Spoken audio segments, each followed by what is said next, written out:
tanaman 1 tahun, tebu bisa kita panen. Tebang tebu sampai rata dengan tanah, supaya sisa batang tebu yang masih tertanam di tanah dapat tumbuh subur lagi. Sekali panen, tebu yang didapat bisa mencapai 3,5 ton. Wow, mantap! Hasil panen akan diangkut dengan traktor bernama grab loader, lalu pindahkan ke truk. Truk-truk ini akan siap mengangkut tebu sampai ke pabrik. Truk-truk pengangkut tebu sudah tiba di pabrik tuh.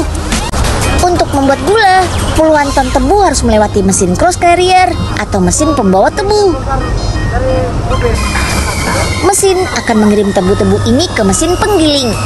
Mesin ini mencacah dan menghancurkan batang-batang tebu sampai menghasilkan nira dan ampas tebu. Tahap penggilingan tebu ini bisa kita cek di ruang kontrol.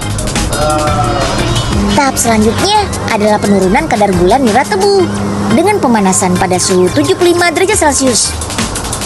Tambahkan bahan penggumpal untuk mengendapkan kotoran pada nira.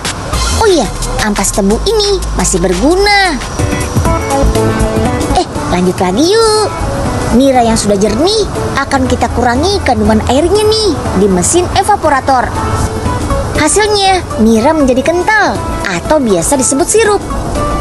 Sirup ini akan melewati tahap pengkristalan. Tada!